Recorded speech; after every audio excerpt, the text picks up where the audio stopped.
விஜய் படம் வச்சு Hollywood Jesus Vijay போட. இது என்ன அர்த்தம்? இது முழுக்க முழுக்க கெட்ட வார்த்தை. எல்லாமே இதெல்லாம் வார்த்தைகளை நம்மளால உச்சரிக்க முடியாது. முழுக்க முழுக்க எல்லாமே என்று முழுக்க முழுக்க என் தாயை குறிவித்து, என் குடும்பத்தை குறிவித்து, என் பிள்ளைகளை குறிவித்து எழுதப்படுது. அப்படியா? நம்ம கெட்ட வார்த்தையில பிஹெச்டி முடிச்சவங்க. கெட்ட வார்த்தையில நானும் பேச ஆரம்பிச்சேன்னா நீ தாங்க மாட்டேன். நீ வந்து ஒரு இன்ஸ்டாகிராம்ல ஒரு கமெண்ட்ல தான் போடுவேன், எக்ஸ்எல்ல ஒரு பதிவுல தான் போடுவேன். என் கெட்ட வார்த்தை ஆடியோலாம் 1000 ஆடியோ இருக்கு சமூக வலைதளங்களில், போய் கேட்டு பாரு. இந்த முண்டை வெண்ட கலப்ப ரஜினிகாந்த் தெரியுமா?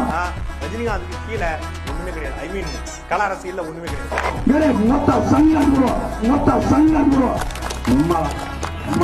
மோடி கிட்ட தான் குண்டல் நினைச்சா கடவுள காவல் பண்ணிட்டு குண்டல்ங்கறான். ஏன்டா இப்ப மோடி 15 லட்சம் ரூபாய் போடலன்னா அவரால போட முடியாதுங்கறான். அவரால போட முடியாதுங்கற ஒரு பொண்டாட்டி வந்து போகும்போது எங்களுக்கு தெரியும். உங்கள முள்ள மாதிரி நாயங்களாங்க, திருட்டு பசங்களாங்க, செருப்பு திஞ்சி போயிடுங்க. பாத்துட்டு இருந்தா சும்மா வராது, அடிங்கயா. அடிக்க ரொம்ப நண்டிப்பா, மெதுவா அடிக்க. அட பாவி, நான்